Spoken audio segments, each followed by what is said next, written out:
that they can also pull into. We are live. Hello. Who are you? I don't know who I am. I know I'm sick. I know that. Nice to meet you, Sick. Don't mind me. I'm disappearing. I need a new camera and ring light. So. Sounds like we both are in the field for a new camera. I have some discretionary income right now, but I don't want to go crazy with it because, rent's due next week. So. Yep, understandable on that one. I have the money, but I don't want to spend it because, well, shelter. I like living in this box I call my house. I hear you on that one. I know that place. All right, so just a couple things before we get started here. Tonight we may be ending a little bit early, just depending on how tore up my throat feels as we go on through this. I've been sick for like the past week. Don't worry, don't panic. For a moment there, I thought we got like a double Kunkaval because Shadow Fox froze, and then like I looked over on the screen over on OBS, and then Kunkaval was just the image. But yes, I've been sick for I was sick for like the past week. I'm getting over it, but my throat is a little tore up, so I'm having to speak a little deeper down in the voice area than I normally am. So who knows how long before that gets tired out. I had that over the Christmas break, and then I got a different version of whatever the fuck that was over the New Year's break. So, yep. Yeah. Just the winter cold this year is just a big pain in the ass. But with that said, starting next week on Monday, we are starting a brand new game as Tricorn Isles episode 1 is going to be taking off. I'm staring at a couple people here, and I'm staring at the people in the Discord. Those of you who haven't given me your character information yet, I'm staring right at you. HB Fox, I'm sending you the map tomorrow. So I gave you my character info at like 2 a.m. last night. I saw it. I can't wait for it because of what you're playing. So excited to play one of those. I've been wanting to for so long. Man. Yeah, that's gonna be exciting to see. But yeah, so we'll be kicking off with that on Monday. But today we need to fix some things that happened last session. It wasn't me, it was them. Specifically, camera up for everyone. What's that? Raven's camera. Yeah, his camera's up. He had to refresh. So I don't know if that if he was paused on yours. Oh, okay, there goes Shadow Fox. Coming back. Yep. All right. It's all good. Broken ass cameras, okay? It's broken ass Discord. Like, for some reason, Discord's been having a huge issue recently. Often, if you see somebody else's camera not working for you, you can just right click them and hit disable video and then enable the video again, and it usually fixes itself. Good to know. Usually. Not always, but usually.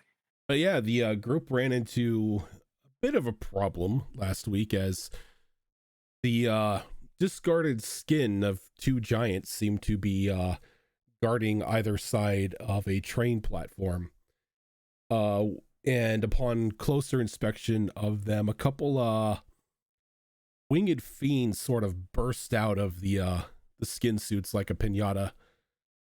A bit of a lengthy fight ensued, and both Mia and Alistar were suffocated inside one of the giants as it began to run away. I still have one round. Oh no, technically both of them are dead at this point in time because of the damage that they took from being hit by the after effect of taking damage. I thought this. But whatever.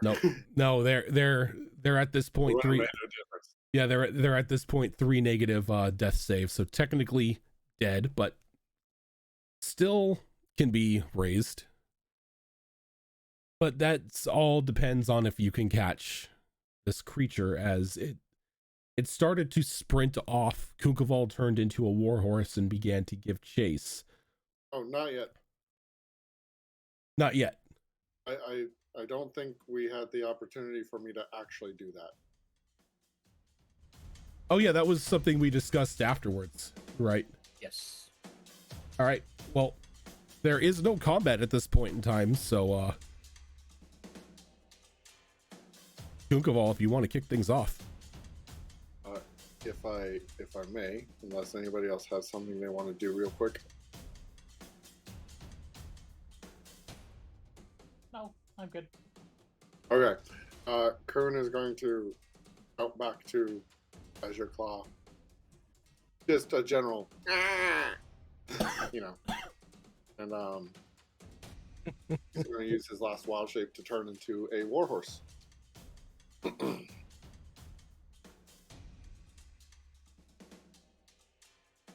wait for Azure Claw to come thither. Oh, and I am just going to hop right on the new warhorse and hope that we can do something. And I'll start moving once Azure Claw is on my back and kind of nudge Yuriko as I move into their range.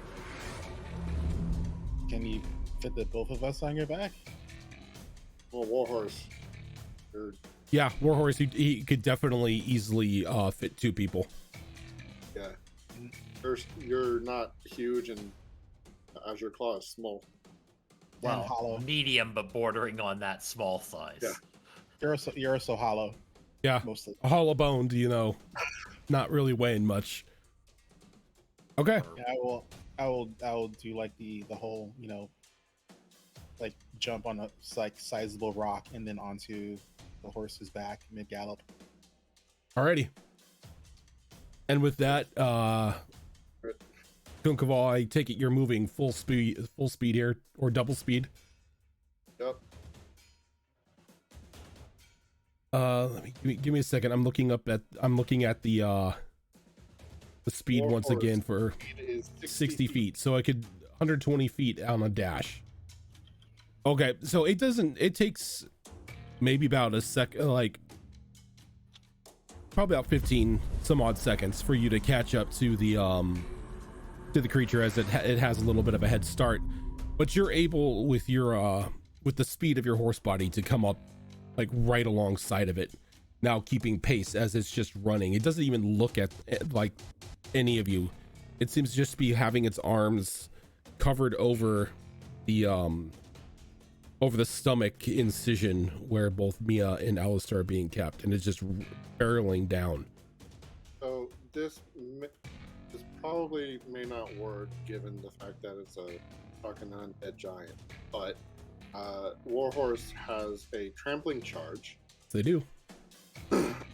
So as long as I move 20 feet straight towards a creature and then hit it with a hooves attack in the same turn, which I think I can do once I catch up,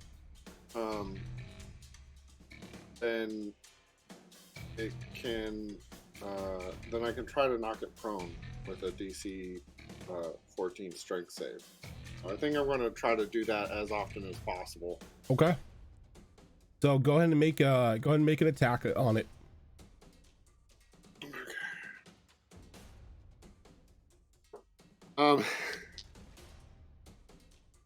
You don't get advantage from people being near it. That's right. That's different rules. Okay. Is the to hit a +4? Oh, that's a 23 to hit. Yeah, that most definitely hits. These things don't have the greatest armor class. Okay. Let's see here. That's going to be 13 points of bludgeoning damage to it, and that strength save, which All right. probably got a decent one. On the plus side, I still have its HP from the last time as well. So you said 13 points of damage? Bludgeoning, yes.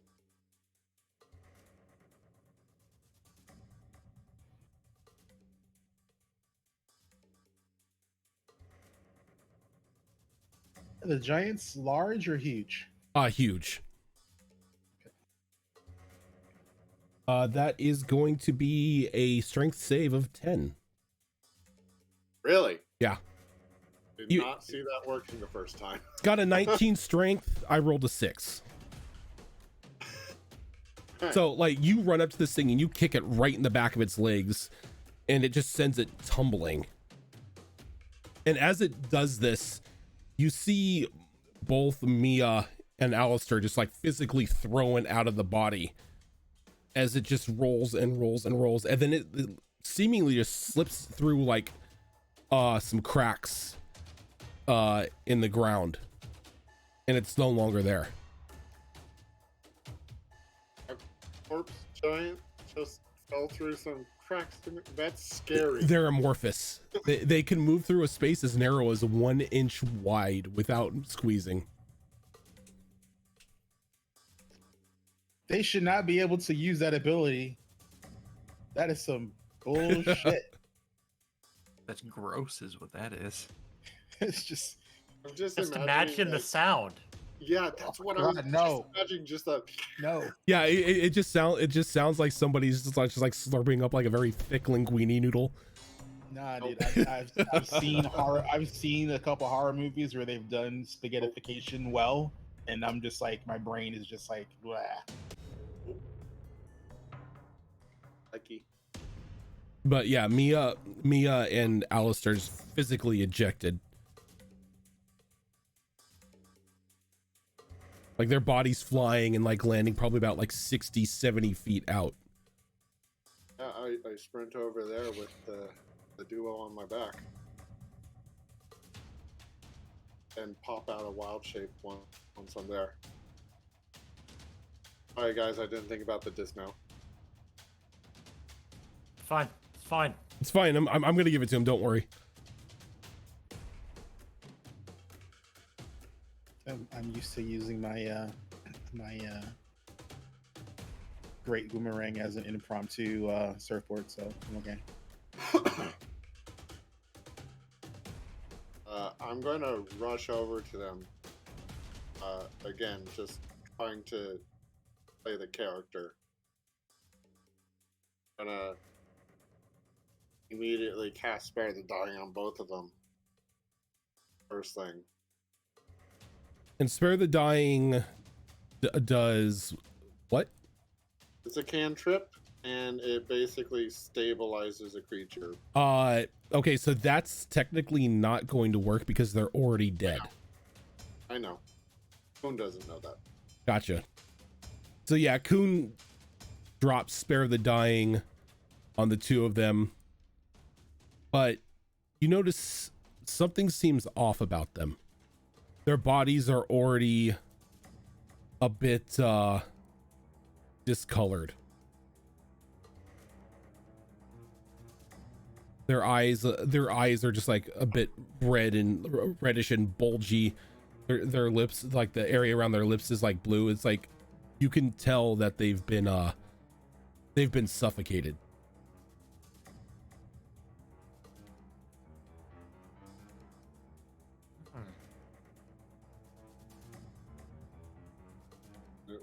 Feel free to jump in wherever you want, guys. But Kuhn's going to be like fidgeting over the bodies and like trying to force feed them good beetles. Then you're like after the failed Spare the Dying happens, you see Kuhn just start like forcefully shoving bugs down the mouths of both Alistair and Mia, and They're dead. That won't help. then as you call that out, you hear that very disturbing slurping noise again as the giant slurps back out from the rocks. Motherfucker. Need initiative?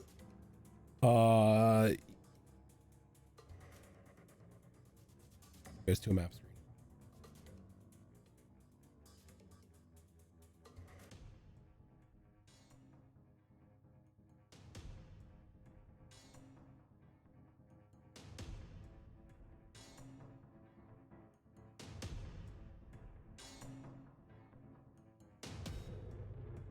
Roll 20 seems to be a little laggy tonight. Hey, yo.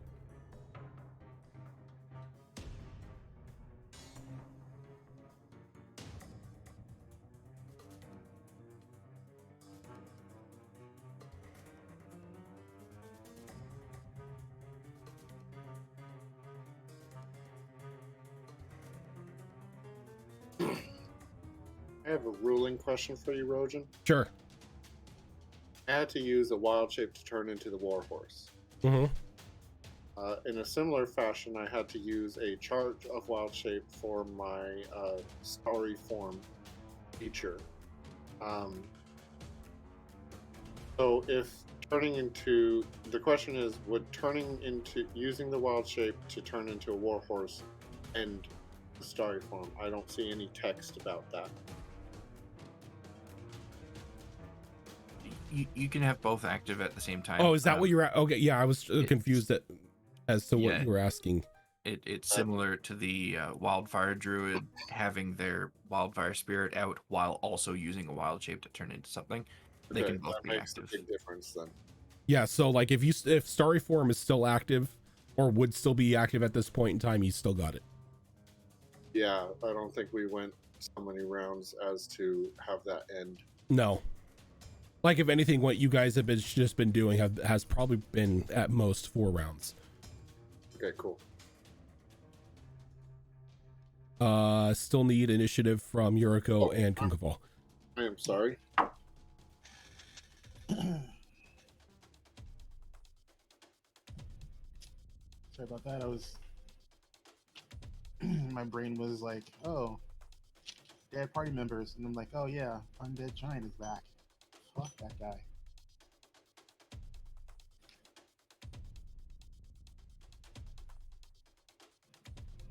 So that is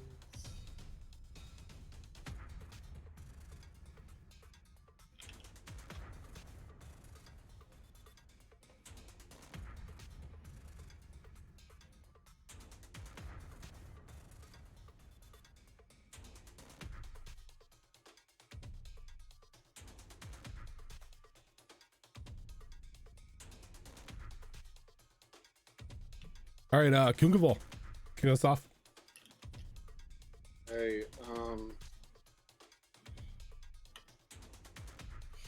so I heard it slurping up. I take a look back and immediately fire off a 3rd level guiding bolt at it. Alrighty.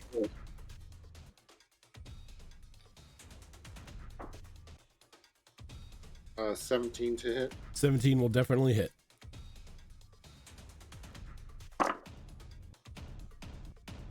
Okay. Bad, not bad. Oh, 36.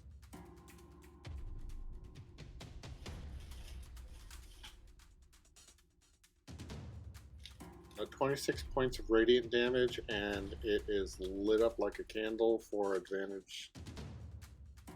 Right. And as the guiding bolt slams into this thing, you notice that it's taken most definitely more damage from this blast than has the other two. And then because Starry Form is up, get a little additional thing for my buck.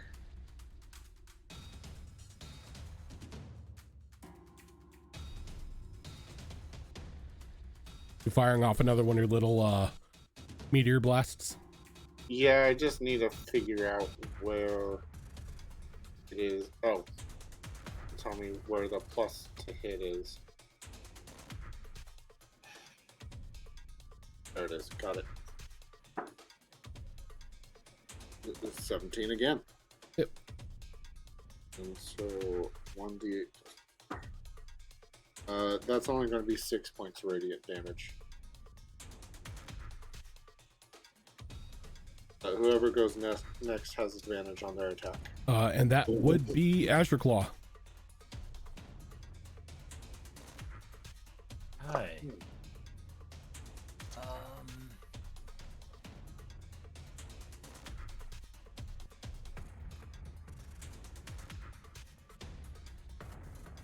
Yeah, we're going for it. Fuck 'em up. Fuck 'em up. That's the general idea, sir. I am seriously out of freaking tricks here.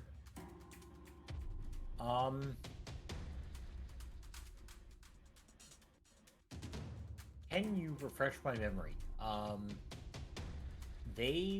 I was using fire and No, those were against the bat things. You Okay. you never went against the big guy. okay, well, we're gonna hit it with fire. What does it take? Because you never said what it takes to change the. There's no swappable gems on this sword. How do I make it flip elements? Flip elements is a bonus action. Is it? Okay. Yeah.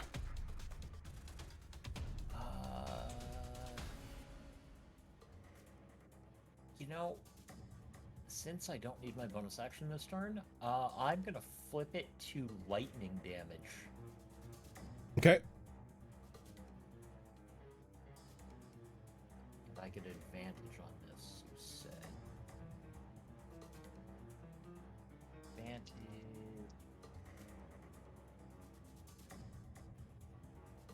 $15 on both dice. Look at that. That would definitely hit. No, I've got a math. 17 to hit. 17 will definitely hit as well. Okay, so that's 2d6 plus 13.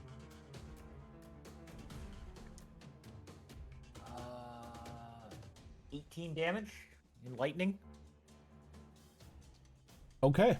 So you just cleave that thing down as it just falls into just like heavily damaged and singed ribbons now.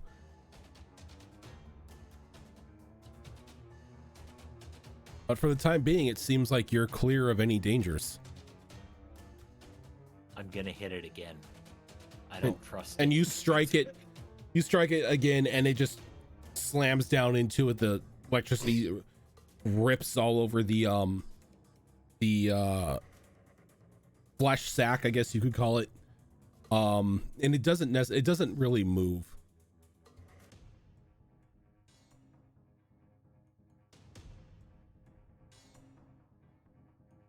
Where is other one?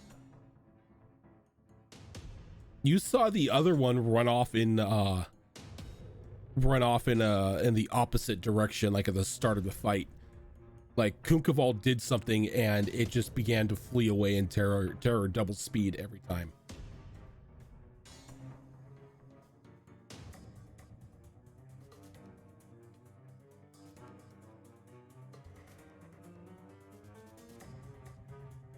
This one seems dead. Do you have anything to do for them?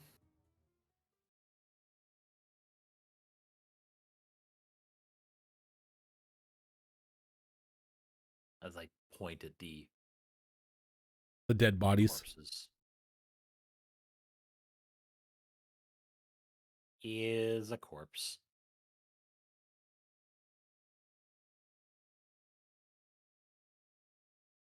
So is Kunkaval doing anything for the bodies, or is Yuriko? Kun? Oh, Yurika doesn't have anything. She's just gonna basically like load Mia up onto her boomerang and truss her up so she can drag her back to the train, and she slaps her in the face while she's dead, and she like yells into her ear in infernal, this is why you don't have friends. And then she's just basically just dragging her back over to the train, and she just looks back at Kunkaval and Azure Claw, and she's like, "Oh, get that one."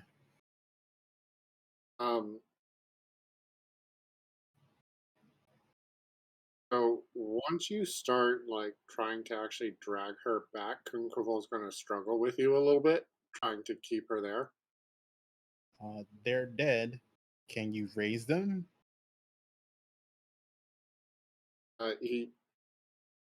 He's just to phrase this right.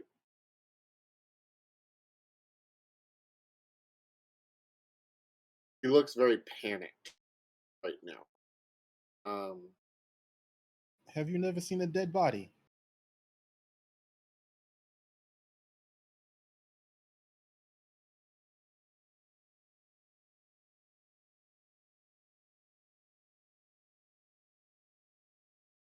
The longer He's we wait, the harder it is to get them back.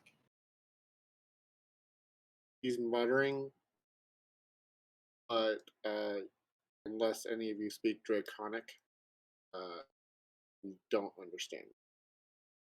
Nope. But it's very panicked mutters, and he's trying to.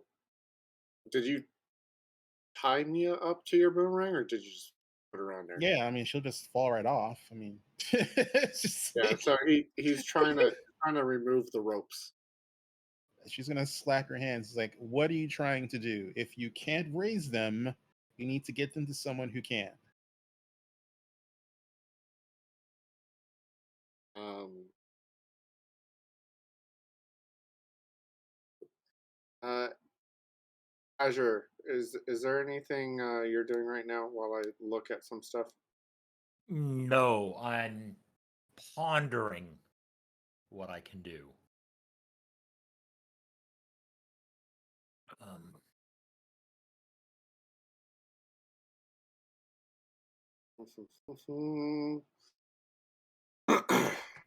um.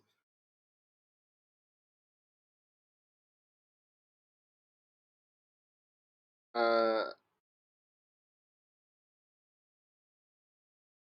I'd like to take out a dagger and try to cut the ropes. Okay.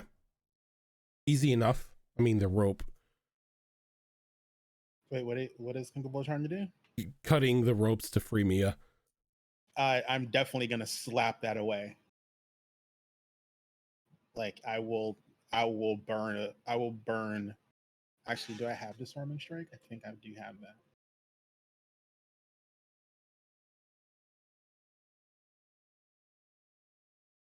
Let's see.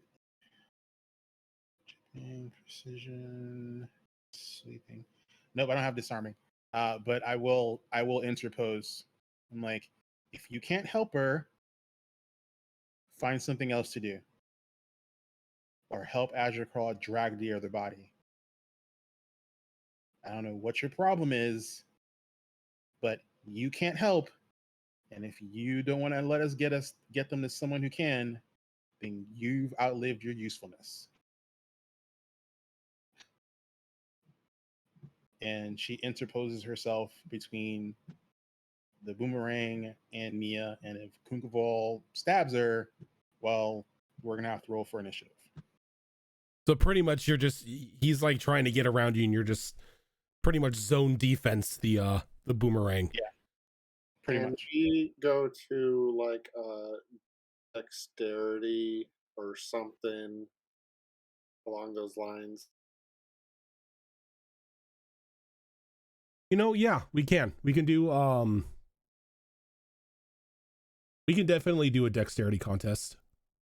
If like you are actively trying to get through and around to cut the ropes. I remember I can squeeze pretty small too. That helps. So we're just doing dex Yeah. dex off. Or Yeah, we're just the doing dex off. Just the dex off.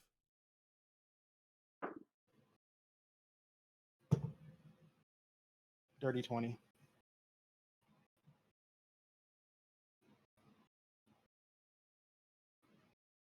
Just straight dex modifier, right? Just straight dex modifier, yeah. Okay. 19, unfortunately. Okay, yeah, and you're trying to get around Yuriko, but she is pretty much just sticking on you movement for movement. Like there's even a point in time where you think about going to like just duck under her legs and she just quickly closes her legs to stop you. Have you ever seen a gecko squirm when it doesn't know what the hell's going on? It starts flailing. I don't know. I just work here. As long as your tail doesn't drop off, she doesn't care. Not these ones. Still creeps me out. It's very weird. Kunkavol might have solution.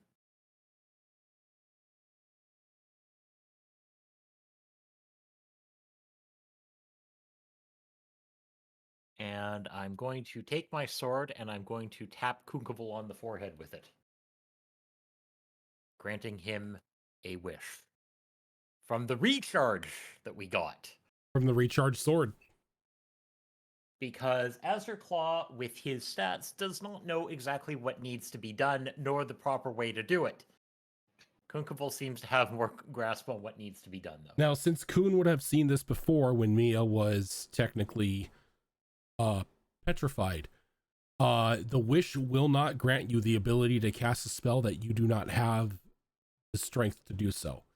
So if it's something that would be out of your spell range, or if you don't have the spell slots to do it, you will not be able to cast it. Oh, what? That wording is very misleading, I feel, because technically I have the spell slots of the spell level. I just don't have the access to the spell of that level. Because It's a multi-class. situation that's very unique to you in this one specific moment.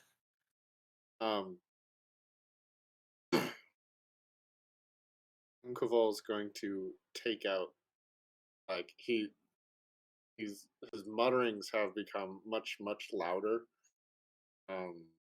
He's basically screaming in his little gecko-y draconic voice, which don't ask me to do. I can't. Right. Well, I just think of it as him just going, eh. Oh, I shouldn't have done Don't stress yourself. that. He's going to take out his star map, which is he's actually got a star map. Mhm. He's going to take out his star map, the crystalline egg.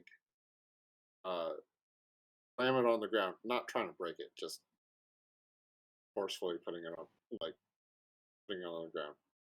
Gonna take his staff and he's going to drop it down on top of it too, and just scream up to the sky. And in Draconic, he shouts 3 names. Okay.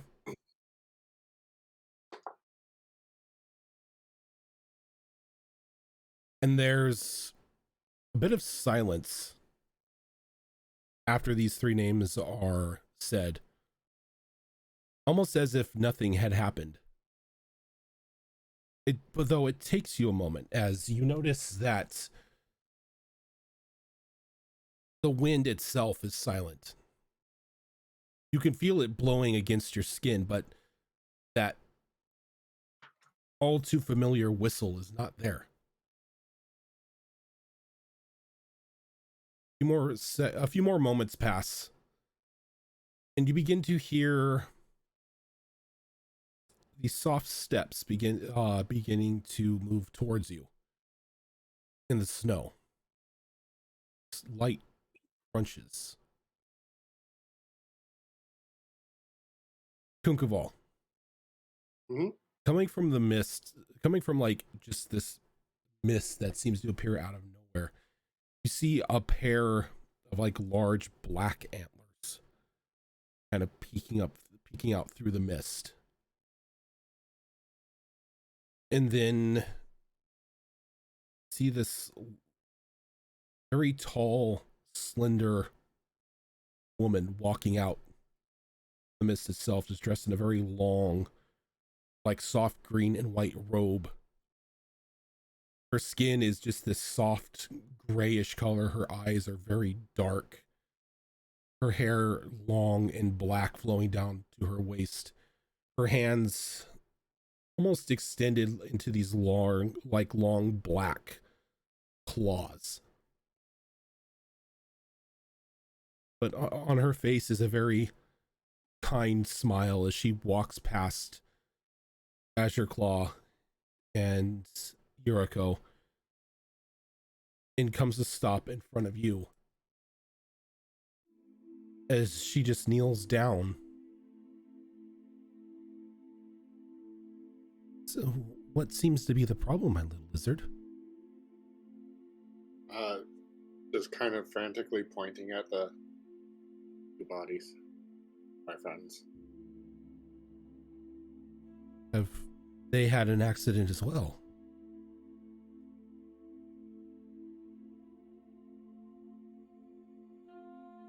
Nods my head, nod my head, and point over at the corpse giant. Oh my.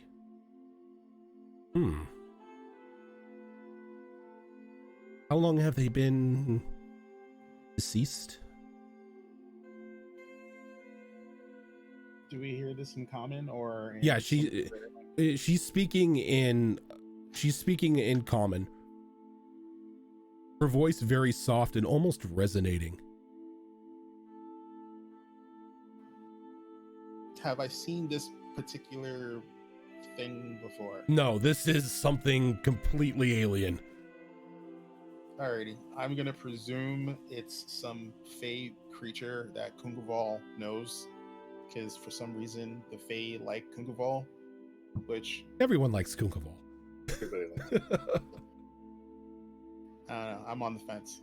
Wow. I did just try to cut her rope, just saying. True. It's expensive rope. Is there a price for whatever service you're going to try and offer us?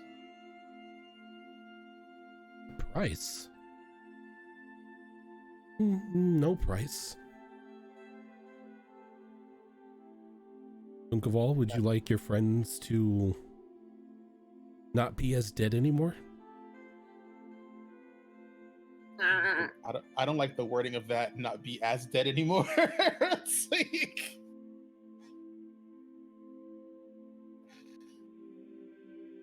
I can do that. She looks over to Alistair. Never thought I'd get to see that one up close.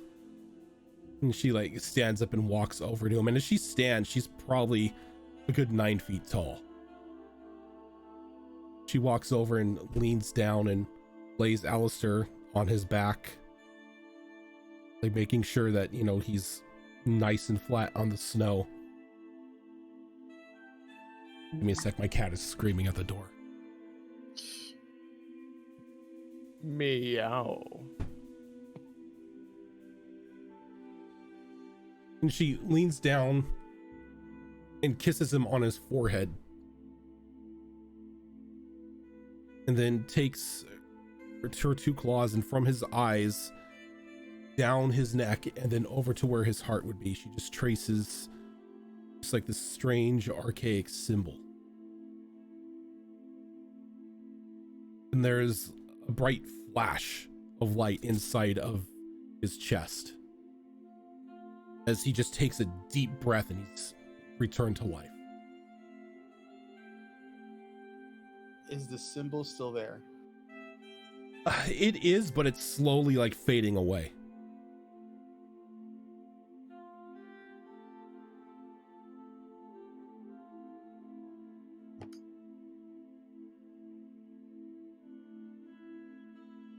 She smiles down to Alistair. Alistair, you see her looking down at you, and her smile, it's a little bit wider than normal.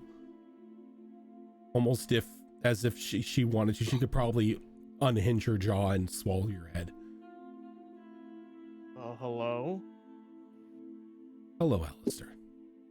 It's nice to finally meet you face to face. But if you'll excuse me, there's another one of your friends who need assistance. All right. She walks over towards Yuriko as Mia is still tied to the boomerang. Would it be at all possible for you to release the bindings? I need her flat and relaxed on the ground. What's that mark you just put on him? There's just a simple resuscitation rune.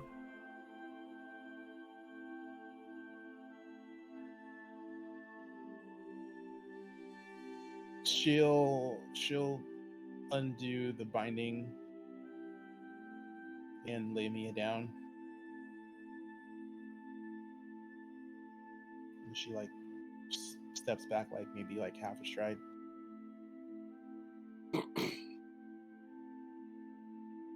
All right. She lays Mia out, making sure that her wings are nice and flat against the snow as well. And much like Kungafal, she leans down and kisses Mia on the forehead and draws the same sigils down from her eyes to her heart.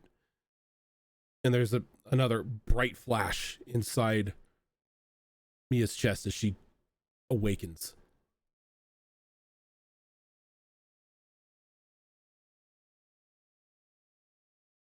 Oh, good. They weren't dead for too long. Just so I know, how long were they actually dead for? Does anyone know?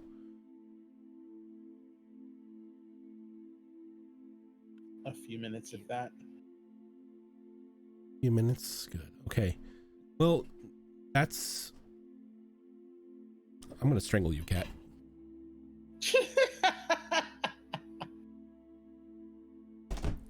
She came in specifically to eat and then wanted out again. Served your purpose. Served your purpose, human. Exactly. That's good. That means that the nightmares and any negative effects of being, well, resuscitated shouldn't be too bad. Though, try not to die again. This is a one-time situation.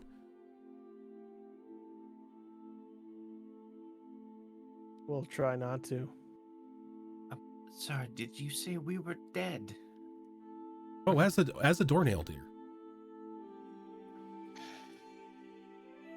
Judging from the discoloration of your lips and your skin and little bulginess in the eyes, I say you were suffocated.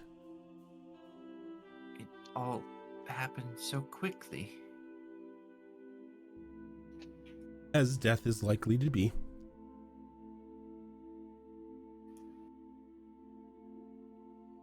And we're alive now? This isn't just some sort of hellish nightmare? I don't look When that she- bad, do I? When Mia asked that question, Yuriko purposely, like, not to cause damage, but like bonks her hard on the head with her boomerang as she like puts it back on her back. Good enough for you? Well, that certainly felt real. I'm sorry, who is this person here? I'm a friend, dear. Friend of Kunkaval's. You may call me Candy. Or Candace, or the... Oh, what was it that she... The Heart Mother of the Forest. Would Yuriko have any knowledge of Candy or the Heart Mother reference? Give me a history check with disadvantage. Is it that Candy? It is that Yes. Candy. Is that Candy? That's why she's still a little like misshapen. She's still got like the claw-like hands and the very wide mouth because she's, Oh yeah, no. for all intents and purposes, she is a evolved Wendigo. Remember, both people who are dead, you wake up with good beetles stuffed in your mouth. Oh yeah, you've got a couple good beetles in there as Yep. well. So you each get 5 more HP. Yeah, I got a total of 7 with a You disadvantage. just so see that's not gonna Alistair help. just like in awe and like, what the fuck's going on? Just doing it like this. It's like not even paying attention to what you're queuing on, just like, oh. You Disadvan- you have no disadvantage. clue who this Yeah. this Candy is. I'm pissed because the other roll would have gave me a 19, so I had a better chance with the other die. Kun Kaval came to me when well, he died. She saved me. Brought me back.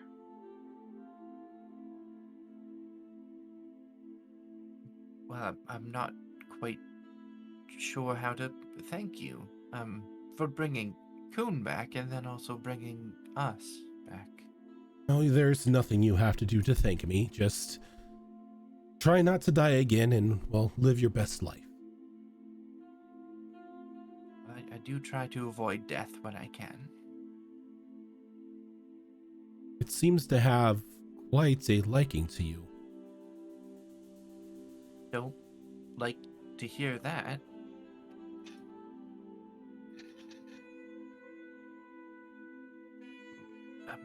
I. Is there anything at all that we can do to repay you? I mean, you brought us back to life. It doesn't feel right to just say thanks and move on. It's a minimal task. And it's one that I did for a friend. And she gets up and just like walks back to Kun Kaval and kneeling down next to him. It seems that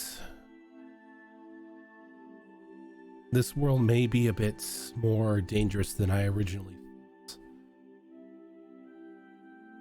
Your two friends here don't look like they're very easy to kill. Maybe what we need is more ways of healing and less to kill. If you're ever in my neck of the woods, stop on by. I can teach you a few things. And she like she reaches into her a satchel and hands you just a small golden leaf. If you want to visit, just crinkle that up in your hand.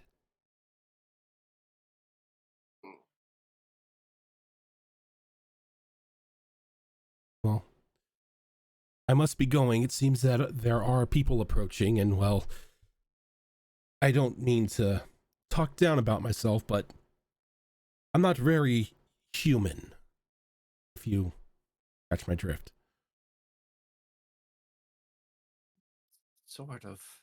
I sort of catch your drift. You certainly don't look human, but I have no idea what you actually are. Well, layman's terms, I am a Wendigo, but one that has evolved. Blood curse turned savage, and then, well, this. Well, that's certainly unique. Indeed, but along with what I am now, I seem to be very well versed in the healing arts. I think three of us are certainly living proof of that. Any friend of Kunkaval's is a friend of ours, I suppose. And I hold that same belief. Before you go, you said you're the heart of the woods or the forest? Which forest are you talking about specifically? I don't want to give you a very smart ass answer, but yes. I understand. If it is the collections of trees on this island, I have access to it. I understand.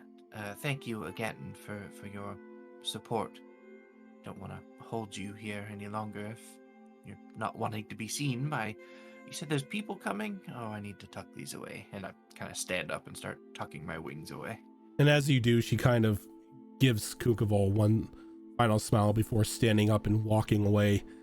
As you now notice a sensor on her hip as it begins to emanate like this soft gray mist that kind of swallows her up, and then she's gone. Whoa.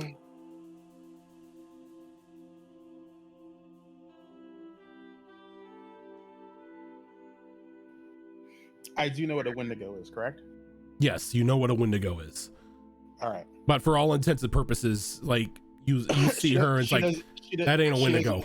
Yeah, she doesn't like any Wendigo that I've seen a depiction of or read about in any book. Nothing that you've read or come across has ever mentioned anything with an ounce of intelligence and aside from that, healing magic. First of their kind. Rabbit drooly carnivores is what they usually are. Yep. But as soon as like the mist fades away,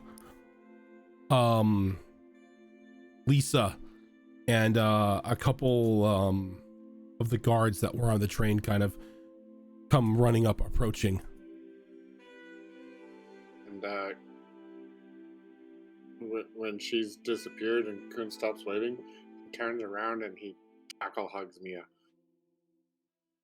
And he gets a hug right back. That is pretty much exactly what Mia had planned on doing to him after finishing to tuck away her wings. He's got one paw like gesturing at Alistair, like, you know, here. Group hug. I drag Kunkaval over to Alistair and I pull Alistair into the hug. One of the paws just goes. Fine. I left them both up. With a 20 strength, that's not a problem. I could do that. Yuriko just sighs in annoyance and walks towards where the people are coming. And you could see Lisa running towards you, like her hair's kind of like stuck to her forehead, like drenched in sweat. You see that her blood is drawn, and there's you see that her blade is drawn, and there's blood on it. Good. None of you are dead. What attacked you? Well, while you were dealing with the things outside of the train, some things got in. Luckily, though, I had deputized a couple of the more useful-looking patrons on the train, and we were able to deal with them with very little loss.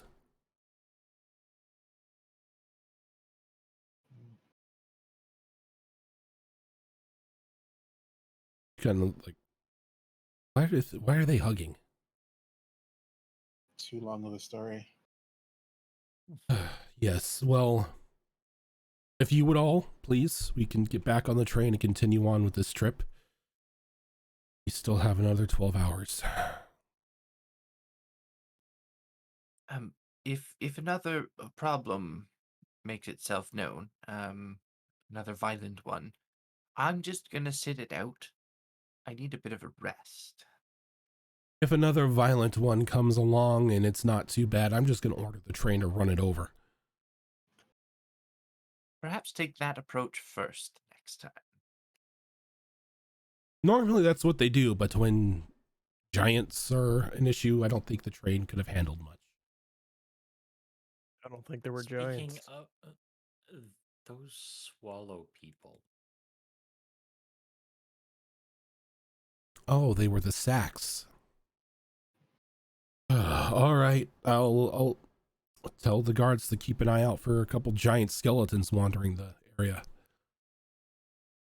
Oh, they come in pairs. Normally, necromancers call Ran off. Necromancers call them the 2-for-1 special. Wonderful. And then she just starts trudging towards the train. The skin suit of one is over there on the ground. I don't know if you want to burn it or something. It looks excessively charged to me.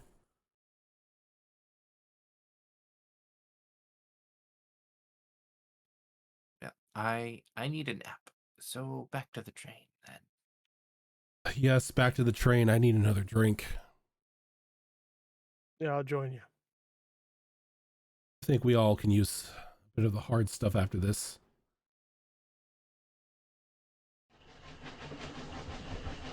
Kabul is down Mia's backpack. I don't think she has the strength to carry you around at the moment. It's a very small medium. Very Yeah, I'm light. on you too. I'll just grab them both and just keep going.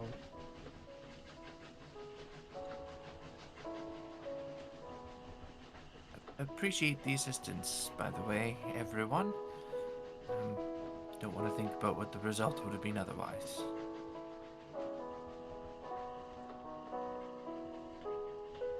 We would have introduced 2 new characters would be the result. You're not wrong.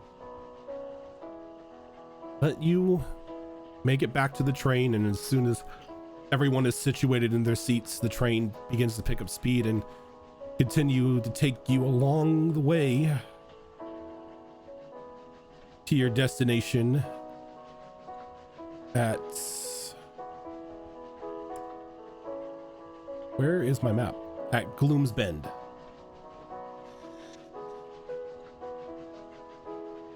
And as you sit down, a hot drink is provided to each of you. You notice that the bunks that are inside the personal car of the Inquisition have all been made up. Clean sheets, clean pillows, just in case anyone wants to take a nap. Anyone wants to rest. Yeah, I am going straight there. I'll lay there for a bit, picking the legs and carapace out of my teeth, and then try to go to sleep. Okay. Yeah, sleep isn't hard to come by for you. You kind of feel like you've been run over by the train itself. I will go to the same car.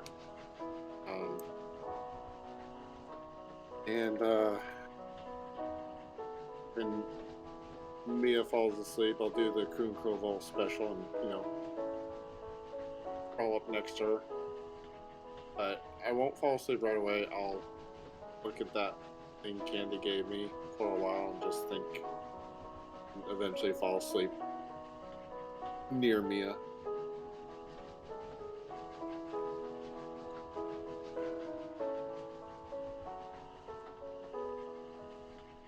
What about the rest of the group?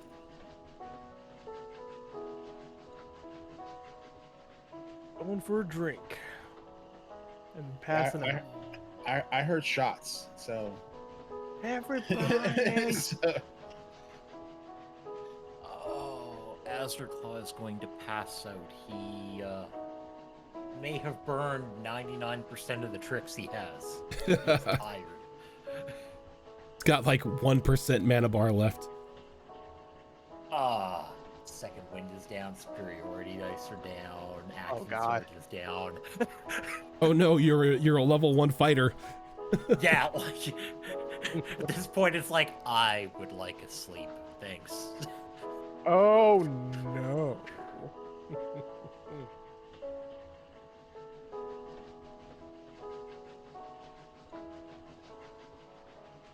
So unless anybody is doing anything for the remainder of the night, you get a decent sleep. Everything comes back to you. Any abilities that you had, spell slots are refreshed.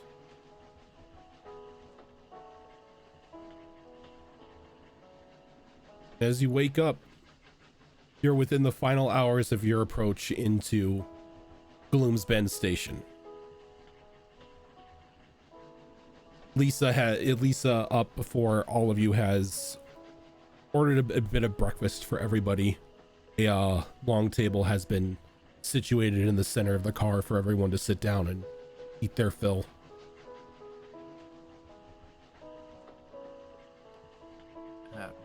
I'm going to go get some food, but if Alistair is there also getting food, I'm going to sit right next to him. Yes.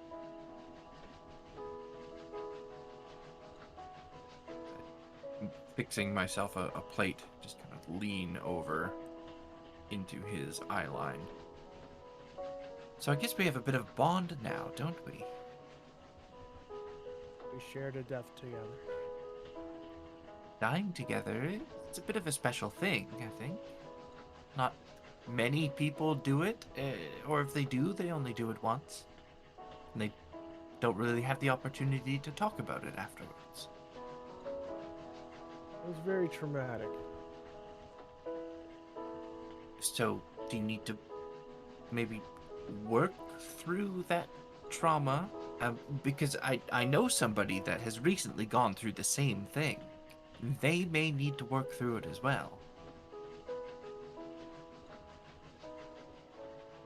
Ooh. Me, Alistair. Oh. Been very traumatic, yes. Saw my life flash behind my eyes. And? Did you like what you saw? Or... I remember being in the egg. Good times.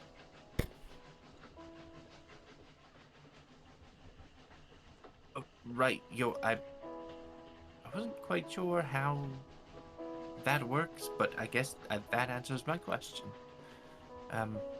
Well, you see. My I mom understand how you get to the point of an egg. I wasn't sure if, you were the ones that grow up, are made in an... Do you think Azure Claw came from an egg as well? I mean, he's a bird. what came first, the bird or him? Where's the egg? I can't remember that line. Well, I think probably the egg, but it was probably the egg of a different creature, and he came out of it. Not him specifically, but like his kind. There has to be an egg before the... Never mind. I think we're getting two sides of a different coin mixed up here. Anyway, you were talking about death and bonding. Yeah, it's not very often you die side by side with someone and then, get up again. I think that's special in a kind of macabre way. I feel like I'm on a weird date.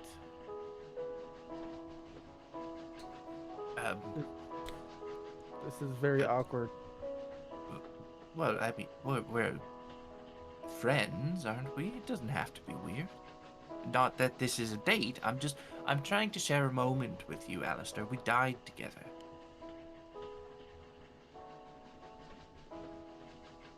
Yes, we did. Perhaps we just need a little bit more time to process it. Give it a few days. A few days, okay. And then Maybe. breakfast together. And we That's talk right. about it. Mm-hmm. Eating breakfast, as I'm currently doing. Yeah. Go eat your breakfast. Oh wait, you are. Okay, we're good. I am, yes. Yeah. Do you want me to sit somewhere else?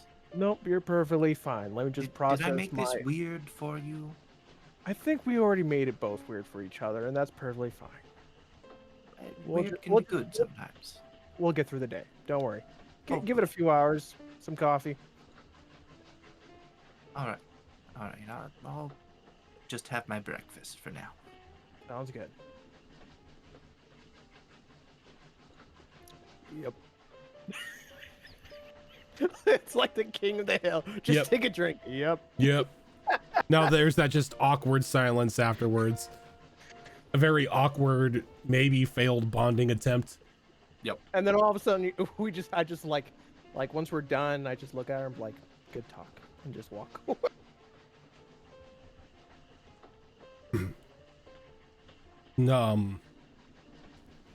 Lisa joins the group as she sits down at the table. Plate of food in front of her. We should be arriving in the hour. Now, when we get there, I have to meet with Kaleem. I'm going to leave the rest of you to your own devices. If anyone asks, you're with me. You are Inquisition conscripts, would be the best way to sell it. Nobody will question you after that. But Gloom's Bend is a bit more peaceful than the last couple cities you've been to. Slowly starting to be called the town of true believers, as High Priest Kaleem has begun to direct people in the true way of Lathander. Though with that said, there are still a lot of church officials that are wandering around, so try not to flaunt anything that may get you in trouble. Is there any sort of like badge or Inquisition permit that we should have on us? Thank you. Yes, what did I... There it is. She reaches over to a very large, like, satchel bag. She flips it open and starts going through, like, numerous pockets. She just grabs a handful of these small metallic pieces and she throws them onto the table. And each of them are in the symbol of, like, a rising sun. But the badge itself is just like a complete crimson color. Just wear that. Leo. Leo.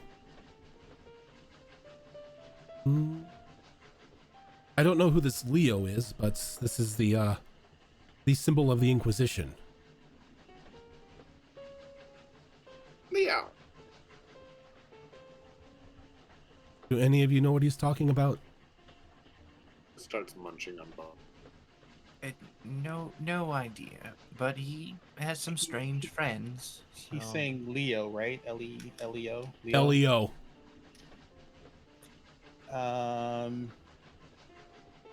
What would I have to roll to presume he's speaking of a constellation? Give me an intelligence roll.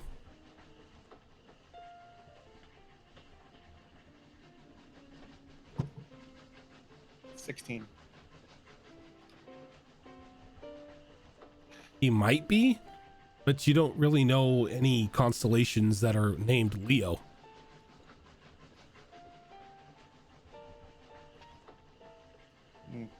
And I won't say anything if I'm not 100% sure.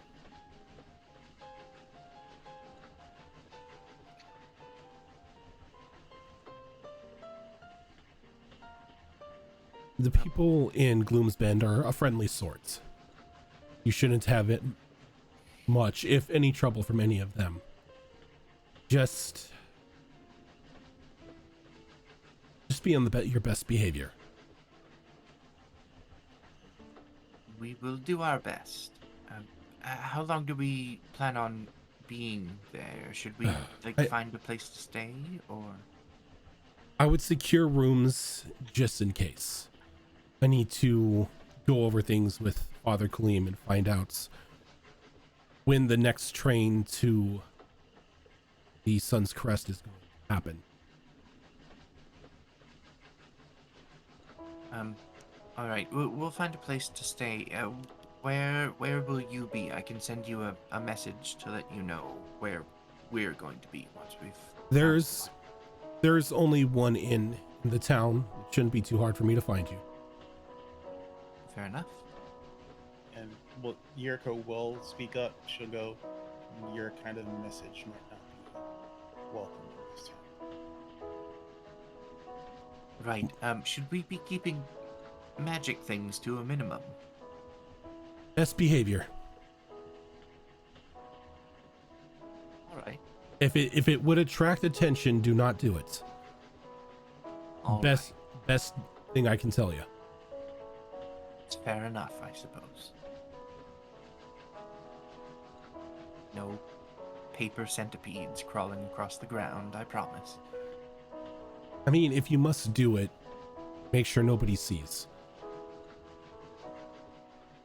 Well, I am a little concerned about that pulse that seems to be going out as we use our abilities. So And the I will pulse will refrain. be around. Yes. A permit will only get us so far, I'm sure. Yeah, they're gonna start. They would probably start asking you as to why you are sending out paper centipedes or paper eagles or whatever else you want to send out. I'll keep it to emergencies only.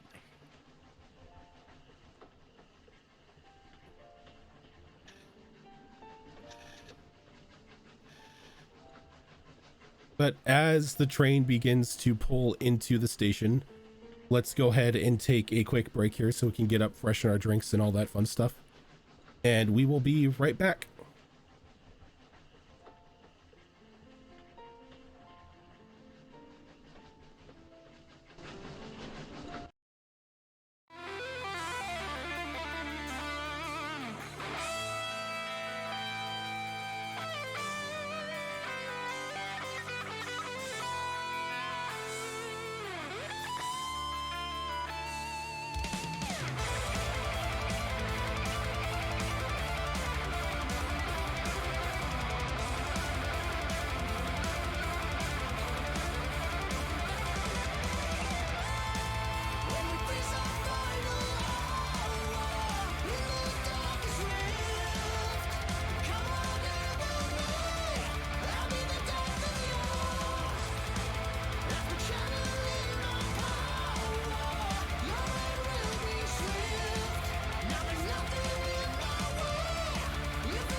All right, we are back. So I'm going to try to go as long as I can. My throat is starting to feel the, I guess they feel the burn, though it's not a good way to put it, but it's getting a bit painful. So going to try to continue on for as much as possible. But why is there still train music? Oh, that's why, because I didn't turn it off. Planes. But the train pulls up into the station outside of Gloom's Bend. The town itself seems to have recently gone through a bit of an upgrade process itself, as it's got brand new walls, a paved road leading inside the city gates. You can still see the peaks of the highest point of the church roof looming past the walls itself. Though the walls seem to be primarily there only for a defensive purpose to keep things out. You don't notice any battlements or anybody walking them. From the looks of the road leading into the city, it's very come and go as you are. There aren't any guards stopping anybody, checking them. There's no inspections. Nobody pulled off to the side for some private conversations with the guards. The town itself seems to be relatively free. Everybody on the road seems to greet one another politely enough as they pass by. You do see carts full of goods and foodstuffs being brought in from the two connecting roads, one leading down to the south and the other leading off towards the northeast. Both of these towns seemingly bringing and taking various carts from Gloom's Bend itself. And as you get off the train, Lisa kind of has a bit of a smile on her face. Only if the rest of our cities acted like this. Seems quite calm and nice. You know, it's strange. I feel like I've been here several times before for supplies, but looking at it now, I don't actually ever remember being here. It's gone through a bit of a reconstruction recently. After the incidents here and the encounter with the creature known as Candy and the apparent saving of the city of Lathander, or by Lathander, it's kind of gotten a spiritual and visible reconstruction. I'm sorry, hold on. Did you say the creature known as Candy? Yes, the creature that had originally taken over the church and was slowly corrupting the inside of it, or that is what the initial report said. But Father Kaleem seems to have a different story on that end. Very slow head turn to look at Kunkaval. Yeah. Yuriko is going to turn her head to Mia and Alistair and go, "You two need to get yourselves to the church now."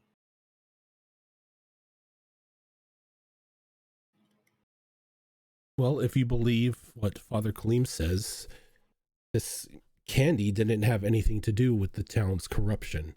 It was more something imposed by the church itself, something that just came to fruition once she entered the town. Though, due to some work from Father Kaleem and his band of, criminals, they were able to not only save the city, but come to a understanding with this candy, letting her go free. Coon pulls out a jar of extra shiny bugs. You can probably, anybody that's got a decent sense of smell figures out that they're candied. He goes, "Candy good. Candy nice." Candy good indeed. Lisa kind of like gives you both like a sideways glance and just, shakes it off, thinking Kunkaval's being a little goofy.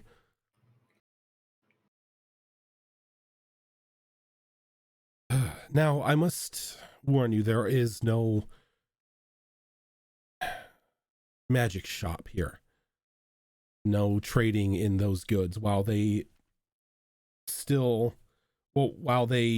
believe in the true teachings of Lathander, the church still has its eyes everywhere. Understandable. I think most of us well, some of us anyway, are fairly tapped out on funds at the moment anyway, and I'm still working on my last purchase as it is. I think perhaps we should maybe have a look around and then track down this inn that you mentioned. Yes.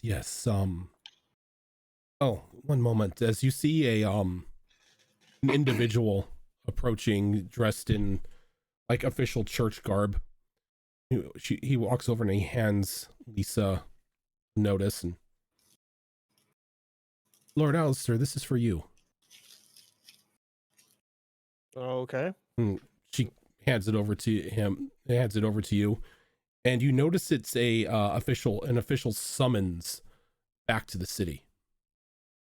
Oh.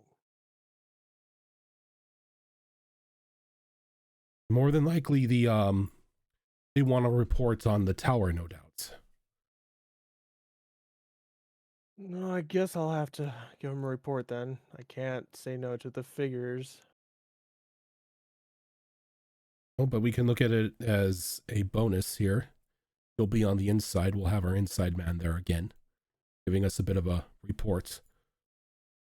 Sounds good. Wait, you're not saying you're going back to the capital, are you? Unfortunately, I have to. I have to listen to the summons. Otherwise, they're not going to be very happy. Well, Yeah. are they ever happy? This is an official No. summons. It's not something that he can just ignore.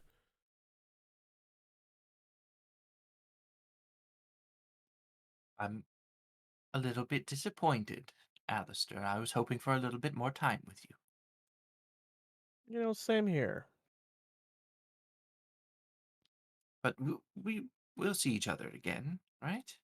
Of course. I ain't going anywhere. Well, You owe me a I gotta breakfast, go. after all. I do owe you a breakfast. And a conversation. And a regular conversation, yes. What do you mean, regular conversation? All of my conversations are regular.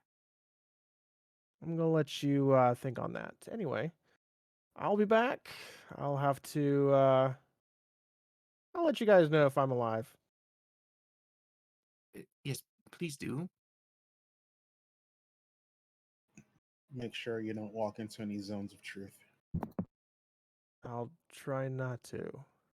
If you can, Alistair, while you're there, if any update about the princess would be appreciated. I'll let you know how she is. Before you go, one other thing, Alistair. Yes. And Mia will reach into her jacket and like very awkwardly kind of contort and twist herself a little bit, like she's trying to grab something that's like on her back, but she's reaching around herself to. It's a very awkward scene for a moment.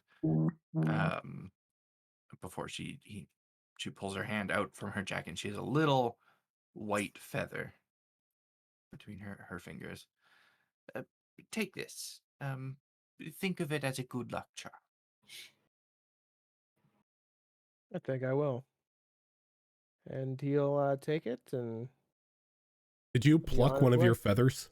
I sure did. Go ahead and take 1 point of damage. Yeah, that's It's not a nice thing to do. Not a comfortable thing to pull a feather out of your body. Why'd Like you pulling torture- all of your nose hairs at once. Hold on, let me Just- pull my nose hair yeah, to give just- to you as a gift. Just let me grab like just like chunk of my beard and just pull. Good luck, feather from the Mias. All right. I'm horrible at writing.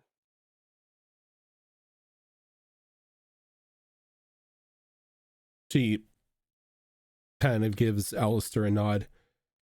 Well, best of luck in the city. You know what you Thank need to do. Hopefully we'll see you there when we approach. All right. Into my wonderful companions. It's not goodbye. It's just farewell for now. We'll see you in the city. Absolutely.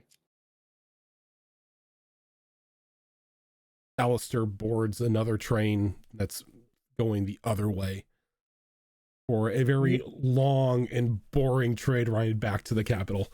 There's me out the window with a little handkerchief. Goodbye. We're all running down the dock of the train station.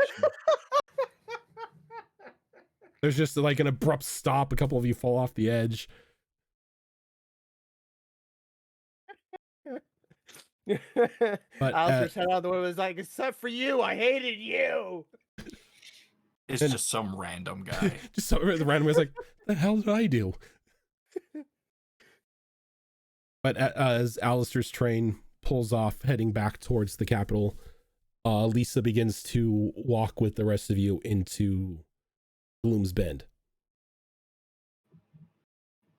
And it is already a very active day. It seems like there's a little bit of a festival going on. In the town square, you see a lot of children running about, a lot of humans and a lot of dwarves seemingly commingling with one another. I guess they have a bit of a celebration going on today. Maybe something to burn some time with. If you'll excuse me, I'm gonna go to the church and meet up with Father Cleem as soon as possible. I'll meet the rest of you back at the inn. Right. Perhaps we can take some time to enjoy whatever this festival is. And she nods and begins to walk off towards this very Graduesque, beautiful looking church with like multiple high point roofs and a very large central like steeple that just seems to extend into the sky. Various I forget what they're called. They're not like the multicolored windows. I forget what they're called. Stained Stained glass. glass. Stained glass. There you go. Multiple stained glass windows depicting various historical events and other pieces of art all along the sides. Very vibrant, very welcoming, not like a lot of the churches that you've seen in the other cities. Doors wide open, people coming and going. Very welcoming presence. Even being inside the city walls itself seems to just be a bit more comforting than what you've normally been used to compared to Madtown and then Hampstead.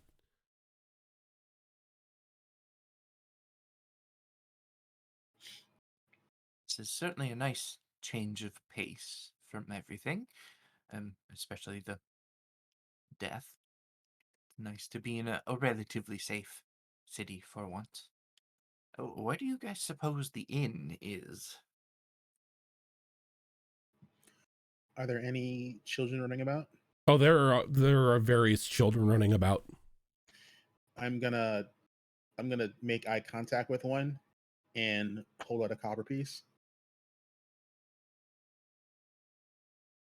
They kind of stop and give you a very strange look. I'm gonna like wave the kid over. And they kind of like look at their friends for a moment and kind of shrug and head over to you. Where's the inn? It's the building back there that says inn. He just points straight down the street. Does like is like literally like it's like down the street? It's literally down the street, and if you you look, there is just a sign there that says the Horseshoe Inn.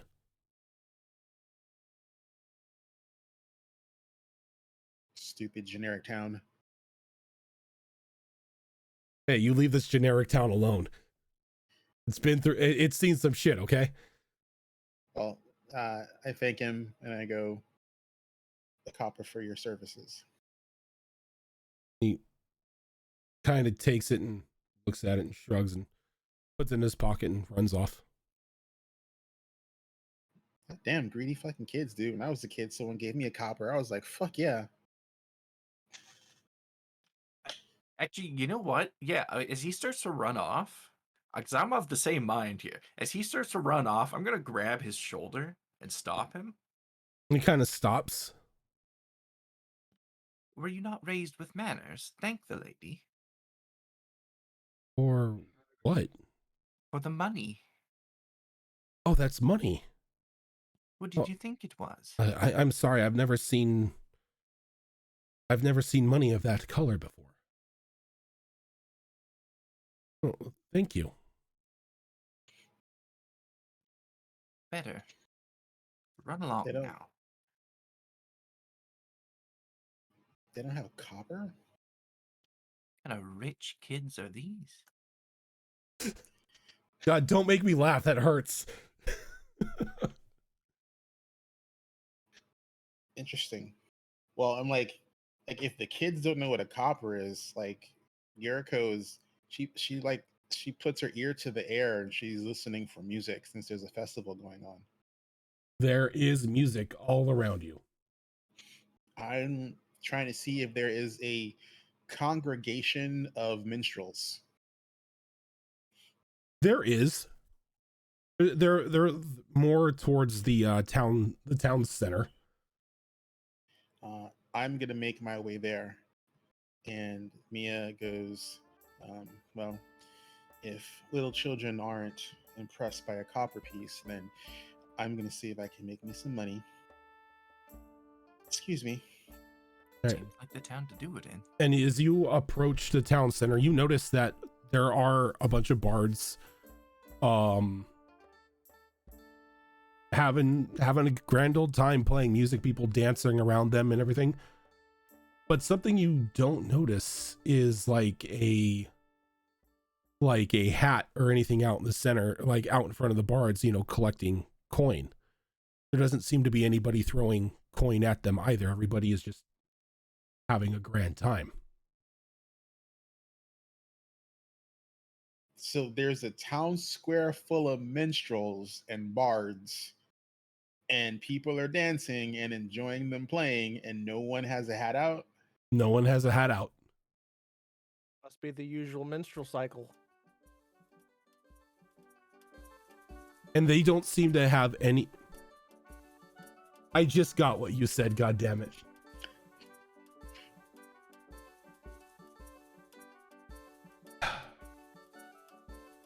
And it doesn't seem like any of the bards have any issue with nobody throwing them currency or anything.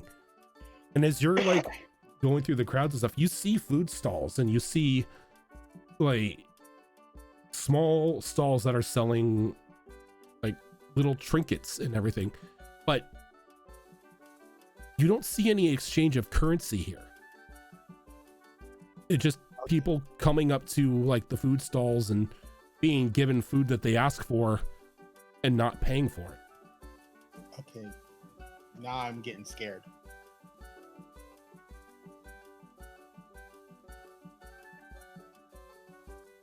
I'm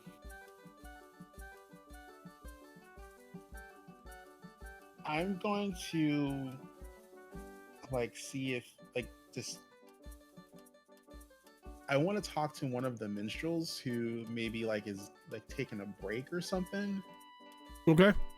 And you see a couple of them next to like a stand that seems to be giving out hot bread bowls.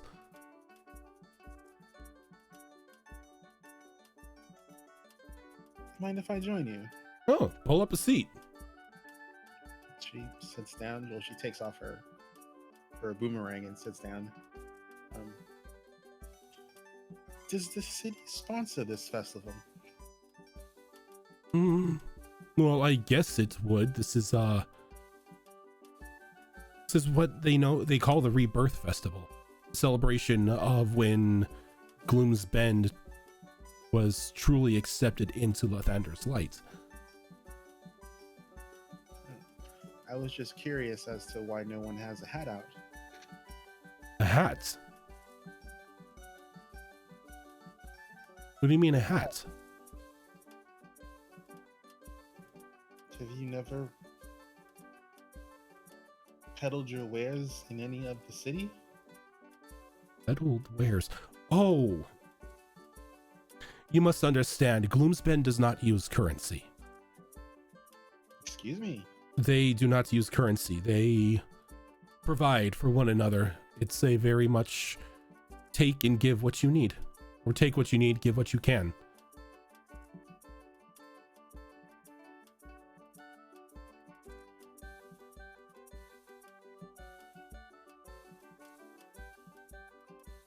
As Yuriko's mind just starts breaking. Yeah, like she's a vagabond. This is like, what?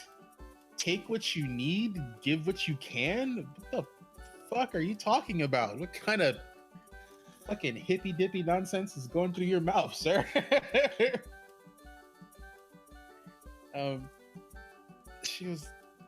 That requires a large amount of trust. And the people of Gloom's Bend are full of trust and love for one another. Having almost survived a full eradication will bring the true light to people's eyes.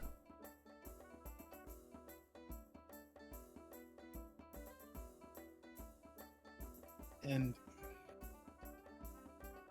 does anyone leave Gloom's Bend? Oh yes, people come and go every day. Well then, what do you do in other cities that you are not as, shall we say, enlightened? Well, that is when we put a hat out.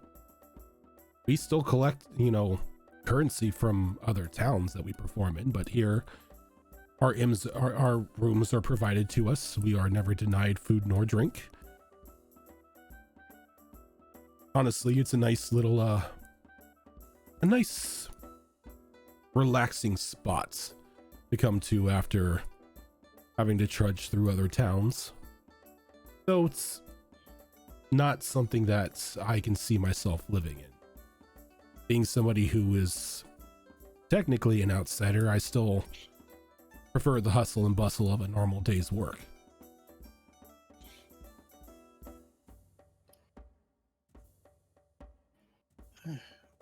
How long does this celebration last? Oh, well, we are in the second day of it. It normally lasts a week.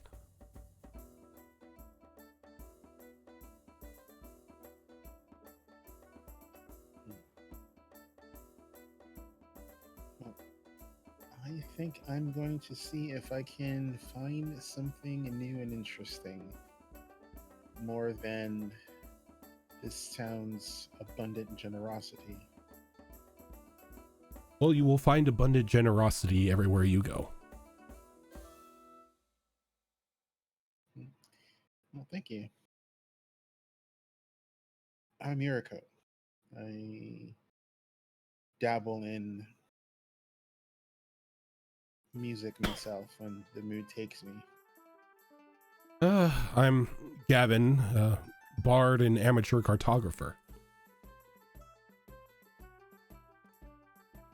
Really? Mm-hmm. Find anything interesting out in the wild lately? I haven't really been out in the wild much, been traveling with my troop here, but anywhere we go, I tend to try to update the maps as best as possible.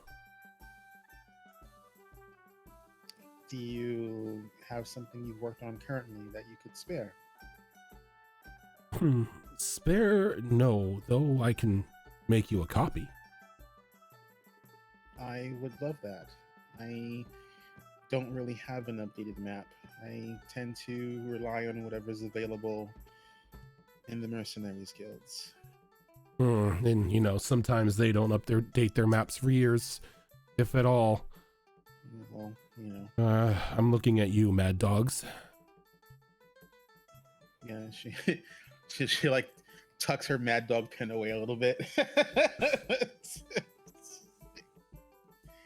like when you were in the Mad Dogs, when you were in the den itself, you could tell that the map they had was very outdated. Well, how long do you think it'll take you to make a copy? Give me about a day or two, and I should have it done. Okay, well, where my companions and I are waiting for the next train, so it should be about that much time. So, are you usually here, or is there someplace easier to find you if need be? Best place to find me during the day would be here or over in the Horseshoe at night. Yeah, well, from what I hear, it's the only inn in town, and that's where we're staying. So.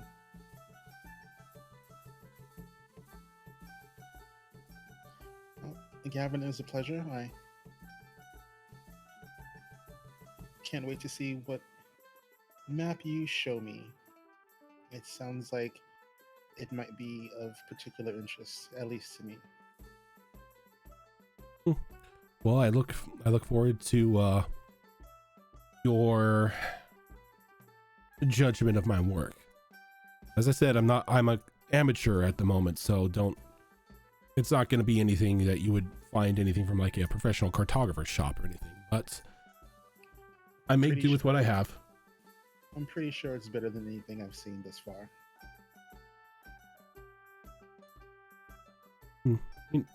He gives you a nod. He's like, I'll help you enjoy the festival and the hospitality of this town.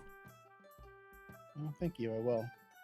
And she gets up and she swings her boomerang back on her back, and she's gonna pass by a food stall and like look for something that looks like a kebab or something.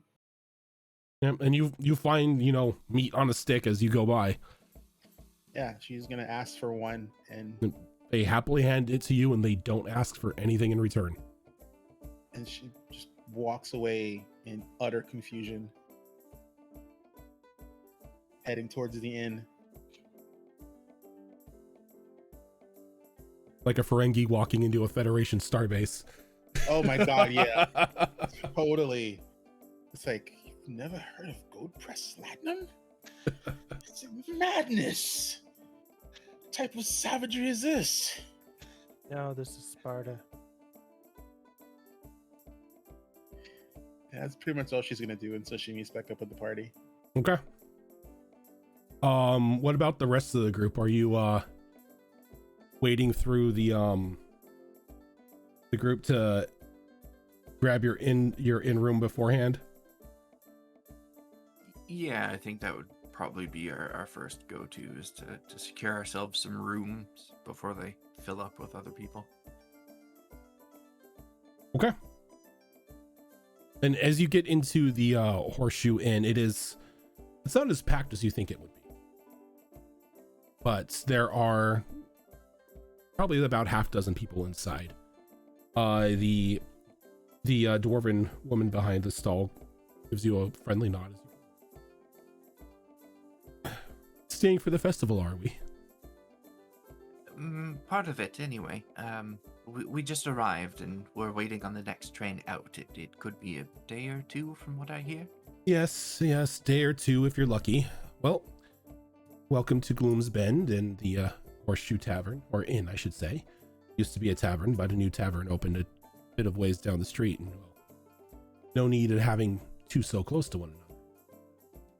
I think some people would beg to differ there, but you won't hear any complaints from me. She smiles like, how many rooms are we going to need today? 4? 3? 4?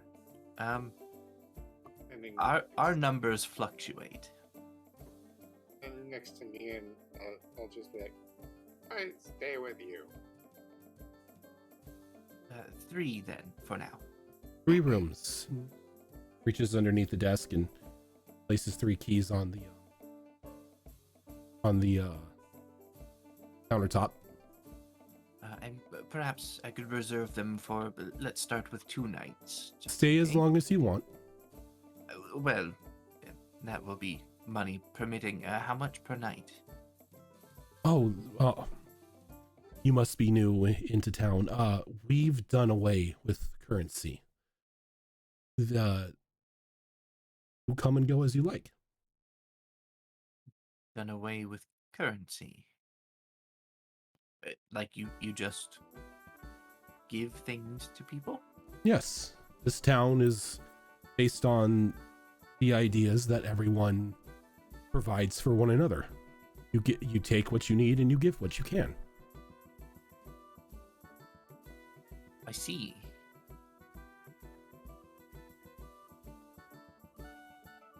Uncaval, Hmm.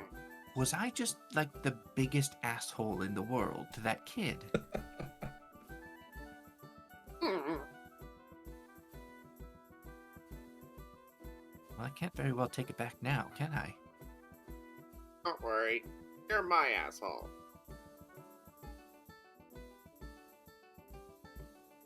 I appreciate that.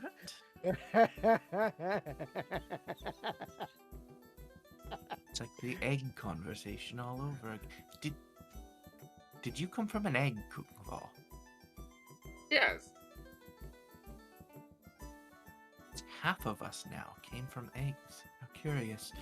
I'm sorry. Thank you for the rooms. Penny in a clutch. You have siblings, Uncaval. Huh?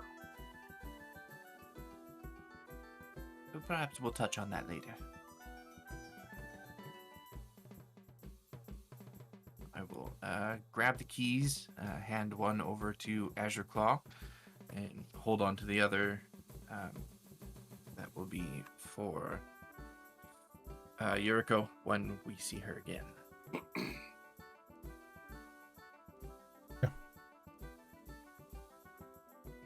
So as you go into your rooms, it's they're nice rooms. Like you may have been expecting just like, something that, squalor because they've done away with currency and everything like that. No, these are nice, comfortable beds. Every room has its own like personal wash basin. Just very, very well taken care of. Probably the cleanest room you've had so far. Look, can it come to this end? Each room's got its own personal wasp. Did I say a wasp basin? You started to, yeah. Look, my throat hurts, okay? Okay, we'll save the bee room for her. Bees! It's like a hotel with themed rooms. Yep. There's the wasp room. The space room. The spider room, I mean. Your mom room. Oh, when Kun and Mia get into their room, Kun's gonna hop down on the bed. Like, just sitting at the edge of the bed, kind of kicking his feet back and forth. He pulls out that thing that Candy gave him. He just keeps staring at it.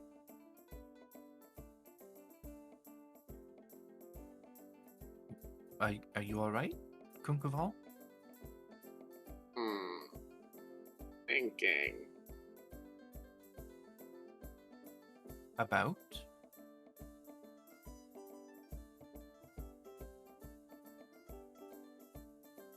Thought I was strong, capable.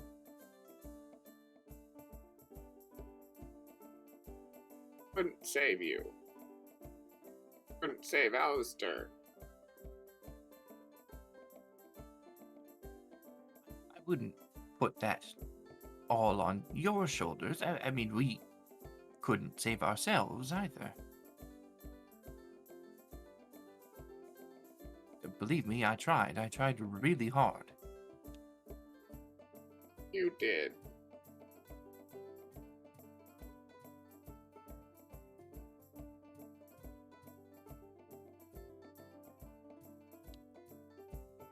I mean, if you really think about it, you technically did save us. I mean, I know it was this candy creature that did the whole bringing back to life thing, but had you not employed your skills to make friends with them, then we'd still be dead.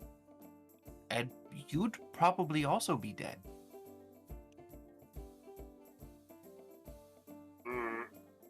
Probably would be dead any time's over. It's easy to do out in the wilds of this place. Survival much more straightforward where I come from. I'm kind of in the same boat as you, actually. These encounters we've been having, not the type of thing I'm used to seeing.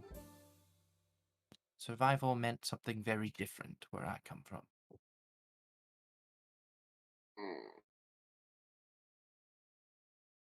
It's difficult out here. It is. Any unknowns. There I are. begin to feel like perhaps we have made some things better, but more likely we have made many things worse. Well, we have had some pretty sizable oopsies along the way.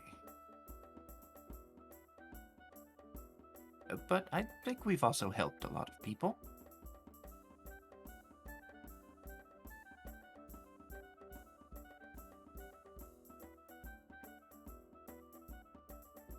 It's difficult. Life usually is.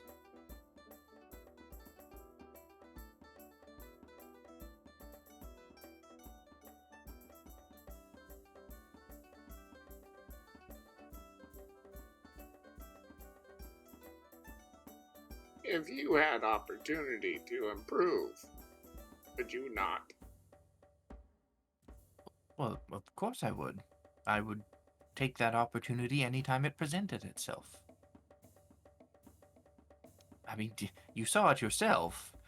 I have touched several things that I thought were that exact opportunity, and despite what Kemek says constantly, naggingly, I believe they have been that opportunity. It's just been a painful one several times, that's all.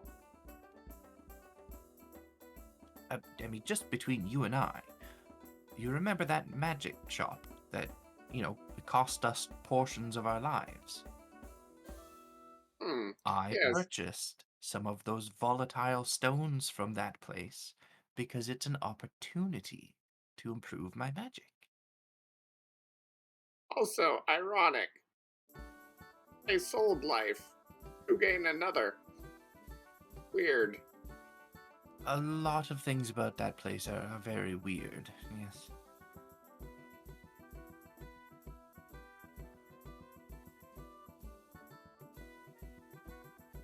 I think I have opportunity to improve.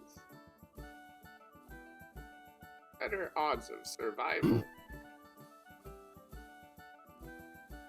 Well, when it boils right down to it, survival is really the only goal. Was there something that I missed somewhere along the way? How has this opportunity presented itself?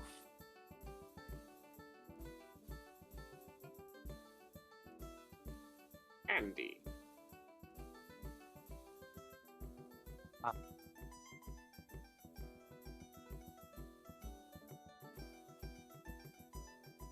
Well, they certainly had some interesting abilities.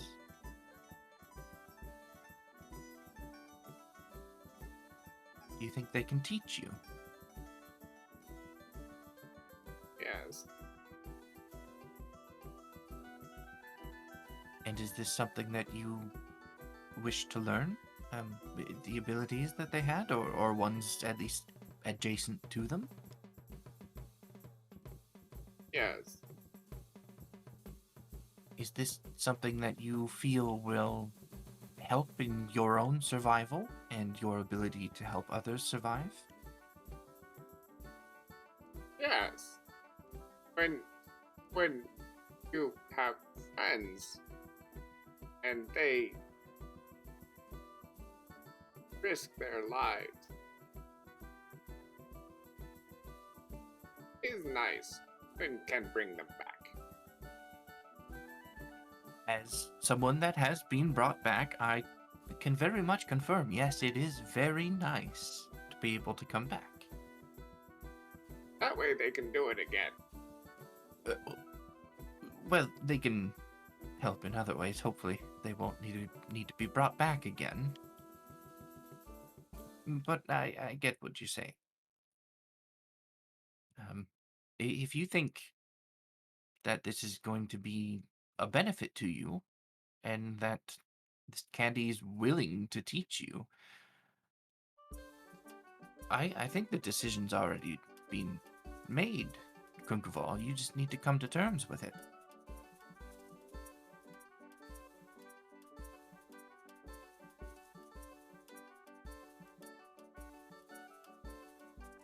Yes. It's not an easy decision, especially after everything that we've all been through. But I would prefer to see you live, Kunkaval, and if this is the best way to do it, then I think you need to do it. Almost died. Crawling under a fence. Yes, you got impaled. That did not look pleasant. Doesn't. I like my lizards not on a stick. Preferably.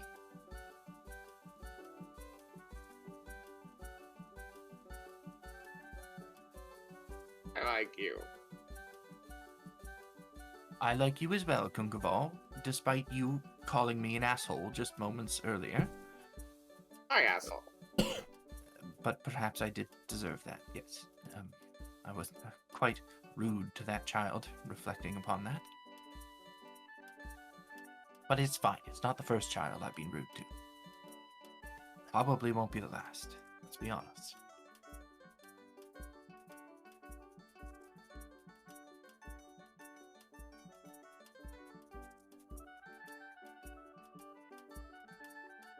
Yes.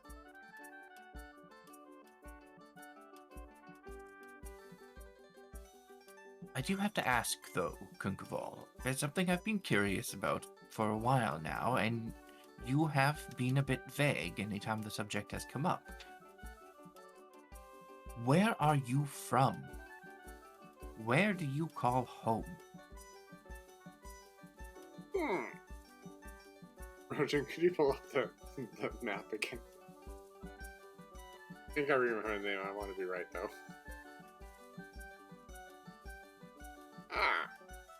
Yes. Howling Forest, I think, is called. The woods. Just south of the Bleeding Chasm. Yes. Near the lava flows. I knew there was a reason I felt a strange connection to you, Kunkaval. Wouldn't you know it? That's where I call home as well. Near the lava flows? No. In the woods themselves. Not near the flows. But my home is more kind of on the southern tip of that. Well, sort of close to Stillwood, but it was my adoptive mother's home, and it's where I lived with her as well. Interesting. My people not go down that far normally. Well, my mother and I do try our best to spread rumors, among people and creatures that dissuade them from coming near our home. Oh, not because of rumors. We hear no rumors. Oh, well, why don't you travel that far south? Or didn't Oh. you travel? Ah, It makes sense. Different for me.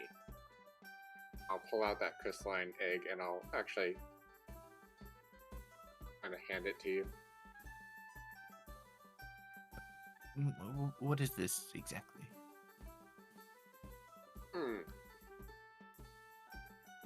My stars. I've seen you utilize it a couple times, but I wasn't sure if it was just like a catalyst or if it was something within the object itself that projected those stars. As you're holding it, you just feel this warmth radiate through you. Feel nice and toasty. Well, that is something, isn't it? Keeps me warm. Keeps me home. A good heirloom to have, and a good reminder to have as well, of home.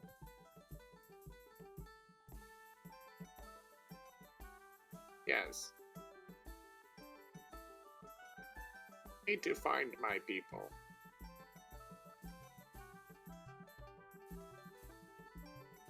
It's a worthy thing to aim for, I think. Finding your roots, finding where you come from, and the people that may or may not remain there. Oh, literally. It disappeared. Literally. Well, that would explain why I haven't really seen your kind around anywhere. I mean, we're good at hiding, but Yeah, actually disappeared. Are you sure that they're not just better at hiding than you are at perceiving? You see a very confused look on his face. Like he hadn't thought of that.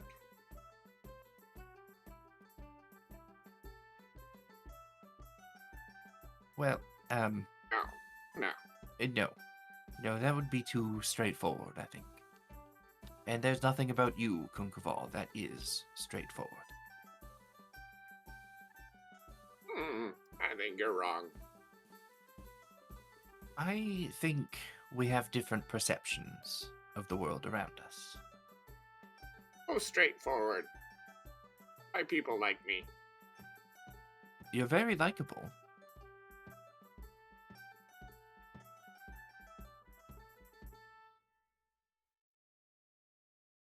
So, about this opportunity of yours.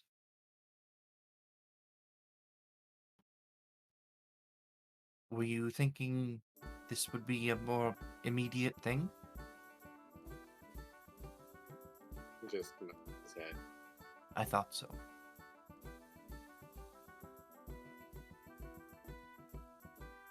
He's gonna pull off his rags. You know how his cloak is just this S of rags, and there's a backpack underneath it. And reach in.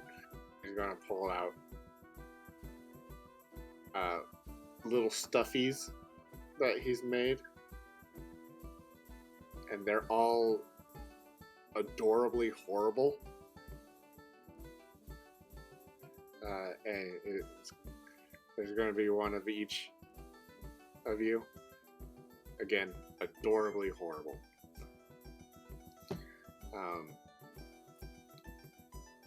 And then he's going to grab a piece of paper and unroll it. And he waves his hand over it. Then he's going to grab a giant jar of bugs.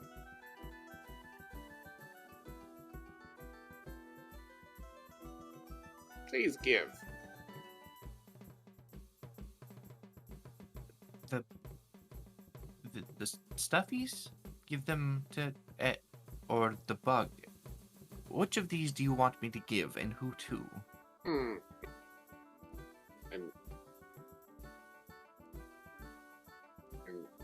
go grab the Yuriko stuffy. The boomerang's all fucked up.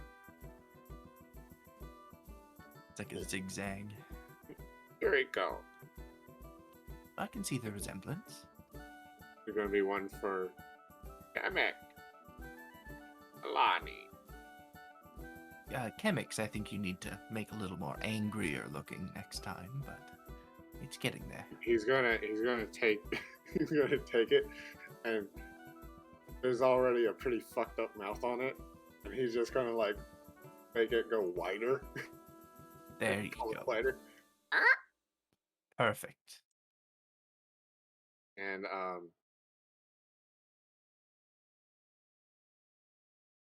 he's gonna Alistar, and he's gonna take the jar of bugs and set Azure Claw's Stuffy on it. And Azure Claw's sword is way bigger than it ever should or could be. And all the tail feathers are mismatched. Like lengths. Just horrible. And he's going to put that rolled up piece of paper into the Mia Stuffy. And the wings on the Mia Stuffy are way bigger. They're completely not the same size, but they're both way too big. And the witch hat is also really big. It's almost like a sun hat. It's perfect. Yeah, he's going to put that rolled up piece of paper in the Mia doll's lap.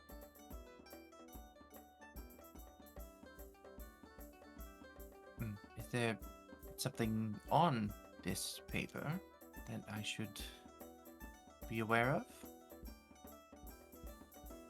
He'll gesture to it. I will look at the piece of paper. I'll pick it up and examine it and then slowly unroll it. It's the title paper to the house. It has my name on it, but it also has yours. Very kind gesture, Kunkuval. I will hold on to it and keep it safe until we see each other again.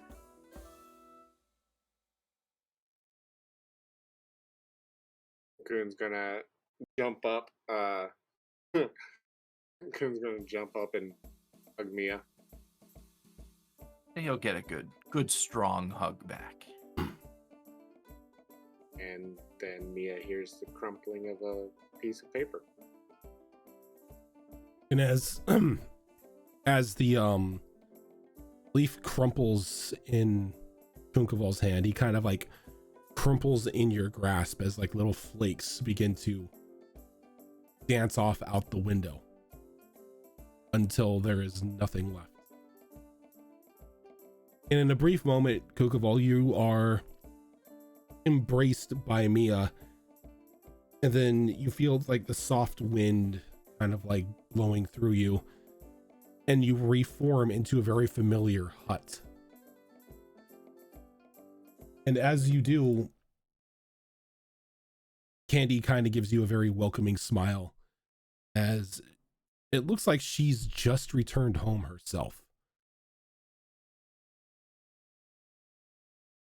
And she kind of waves her hand. A little plate of bugs and some hot water appear for you on the table. Well then, let us get started. And that is where we are going to end for this week, because unfortunately my throat is killing me and my voice is dying. Pain. Much pain. But that is going to do it for us tonight. We will catch you all on Saturday for another episode of Withered Wastes. And then on Monday, we will be doing episode 1.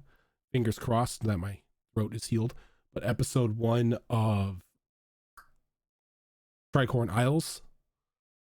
And then we'll continue on with the week onto another episode here on Destiny Forge Campaign 3, and then back on Saturday with another episode of Wayward Wanderers, which is the Pathfinder 2 Extinction Curse campaign run by Azerin. But for now, we are going to head on off. Thank you everybody for tuning in, and catch you later.